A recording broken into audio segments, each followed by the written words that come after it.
देख लिया? ठीक है, देख लिया तो कोई बात नहीं, लेकिन कहीं आप इससे इन्फ्लुएंस तो नहीं हो गए? होइएगा भी मत, क्योंकि ये जो लग्जरी और ड्रीम लाइफस्टाइल दिखाई जाती है आपको, वो सच में वैसी होती नहीं है। इनका क्या है, ये तो दिखावटी जीवन जीते हैं, इनका काम है दिखावटी जीवन जीना, क्योंकि यही से इनका इनकम आता है। लेकिन आप असल जीवन में जीते हैं, और जब भी आपको बड़े बड़े घर और महंगी महंगी गाड़ियां दिखाते हैं, तो कहीं ना कहीं आपके मन में भी ये बात जरूर उठती होगी कि यार काश मेरे पास भी वो चीज होती। और यहीं आप फंस जाते हो सोशल मीडिया के one of the biggest trap में, द लग्जरी ट्रैप।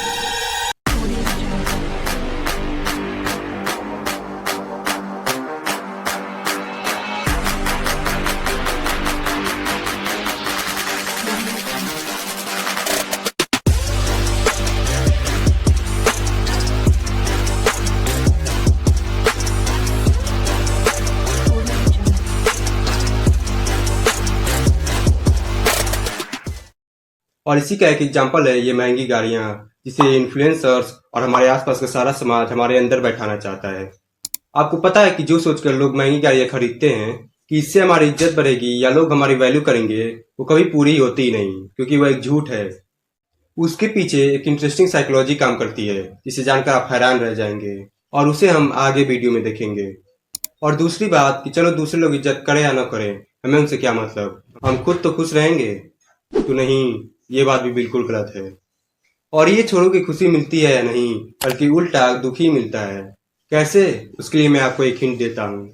सोचिए आप एक बहुत महंगी और चमकदार चीज अपने घर लाए हैं, जो शुरू शुरू में तो बहुत खुशी दे रही थी, लेकिन 4 दिन बाद आपको लगता है कि यार अब उसमें वो खुशी नहीं रही। लेकिन उसकी कीमत इतनी थी कि उसे खरीदने में आपके 8 साल की कमाई लग गई। सोचिए तब आपको कैसा लगेगा। इसे ही कहते हैं 4 दिन की चांदनी। सबसे पहले मैं आपको आप ही से रिलेटेड एक साइकोलॉजी बताता हूँ। जब भी आप कोई महंगी गाड़ी जैसे कि BMW, फॉर्च्यूनर या थार आदि को देखते हो, तो आप ऐसा जरूर सोचते हो कि यार काश मेरे पास भी वो गाड़ी होती। अब आप ऐसा क्यों चाहते हो? क्योंकि आपको लगता है कि इससे दूसरों को एक स्ट्रॉन्ग सिग्नल जाएगा कि आपने जीवन में कुछ उखाड़ा है, आप रिच हो, आप स्मार्ट हो, आप इम्पोर्टेंट हो, और इसकी वजह से लोग आपकी इज्जत करेंगे। लेकिन पता है क्या, इसमें एक आयरनी छुपी हुई है, और वो ये है कि आप उन महंगी गाड़ियों को तो देखते हो, लेकिन शायद ही उसे जो चला रहा है उसकी कोई परवाह भी करते हो। यानी जब आप किसी को एक महंगी गाड़ी चलाते हुए देखते हो, तो आप ये नहीं सोचते कि वाह यार जो बंदा गाड़ी चला रहा है कितना कूल है।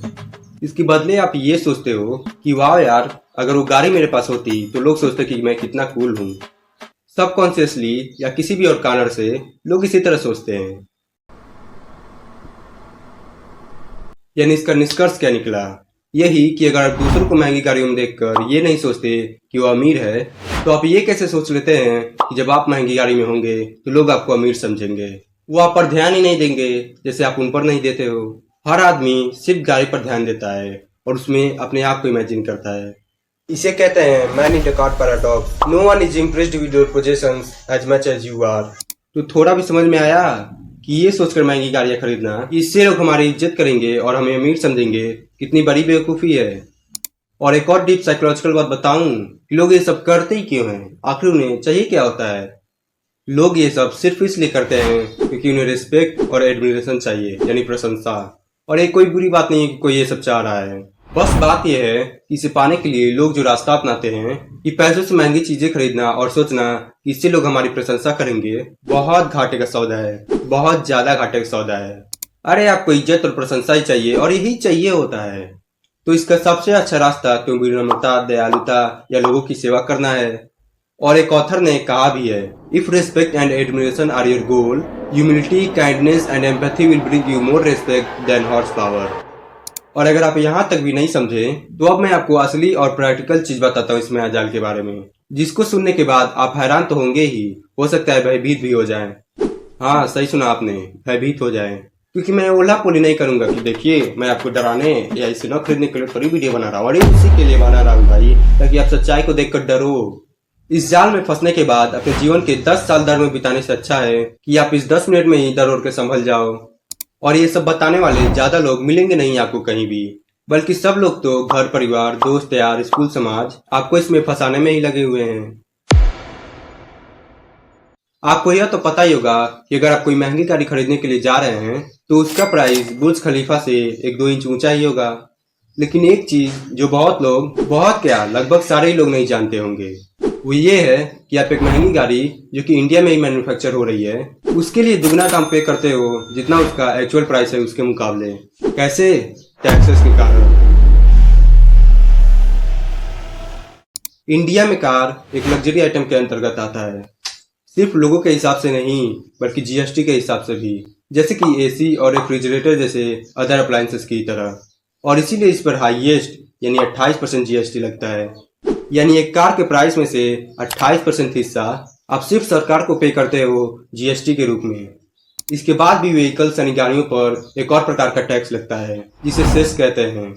और हालांकि इसका परसेंटेज वेरी करता है अलग अलग क्राइटेरिया के कारण, लेकिन ज्यादातर लग्जरी गाड़ियों पर यह भी अपने हाईएस्ट लेवल यानी 22% पर ही होता है। यानी अभी तक आपके कार के प्राइस का जीएसटी और सेस मिलाकर 50% हिस्सा सिर्फ टैक्स में गया है। और यही प्राइस आपको बताया जाता है जब आप शोरूम में गाड़ी खरीदने जाते हो, क्योंकि वहां पर पहले से ही ये दोनों टैक्स जुड़े हुए होते हैं। और हाँ, अभी बात खत्म नहीं हुआ है। आपको गाड़ी खरीदकर शोरूम से अपने घर लाने के लिए भी एक और टैक्स देना पड़ता है, रोड टैक्स। और ये हर स्टेट के लिए अलग अलग होता है। एग्जाम्पल के लिए यूपी में हर 20 लाख से ऊपर की गाड़ियों पर ये पूरे कार के वैल्यू का 9% तक होता है। और इसके बाद भी एक और 1% का टैक्स लगता है हर 10 लाख से ऊपर की गाड़ी पर, जिसे टीसीएस कहते हैं। और हाँ, ये याद रखिए कि ये दोनों रोड टैक्स और टीसीएस गाड़ी के एक शोरूम प्राइस पर लगता है, यानी कंपाउंड करके। तो यहाँ तक आपने क्या समझा कि एक गाड़ी जिसकी एक्चुअल कॉस्ट 20 लाख रुपए थी, उसे खरीद कर अपने घर लाने के लिए आपको 44 लाख रुपए खर्च करने पड़ेंगे। तो हुआ ना दोगुना, बल्कि उससे ज्यादा ही हो गया। और अगर आपको कोई ऐसी गाड़ी चाहिए जो इंडिया में बनती ही नहीं, इंपोर्ट होती है, तब तो भाई साहब क्या ही कहना। सरकार इस पे डायरेक्ट 100% इम्पोर्ट ड्यूटी लगाती है, यानी तत्काल गाड़ी की प्राइस दुगनी। और इसीलिए ऐसी गाड़ियां इंडिया में बहुत महंगी हो जाती हैं as compared to other countries. तो अब कार के ऊपर क्या क्या टैक्स लगता है वो तो हमने देख लिया, जिसकी वजह से हमें ऑफकोर्स दुगने से भी ज्यादा प्राइस पे करना पड़ता है। लेकिन वो प्राइस पे करने के लिए आपको कमाना भी तो पड़ेगा।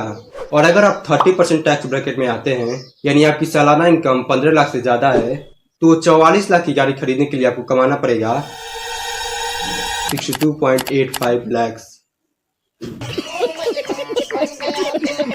यानी 20 लाख की गाड़ी और 43 लाख टैक्स। और एक मिनट रुकिए, मुझे नहीं लगता कि आप गाड़ी घर में रखने के लिए लाए होंगे।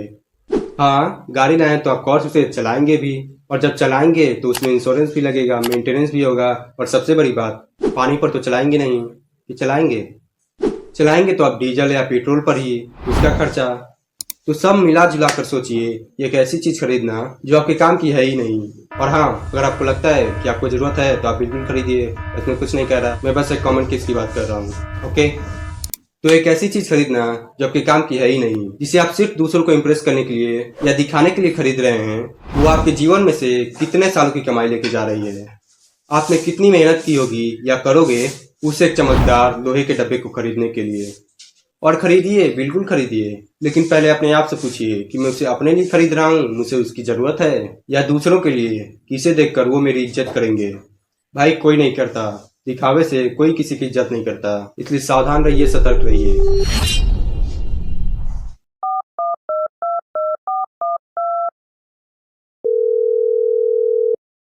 सर, लोन पर गाड़ी बुक हो जाएगी क्या?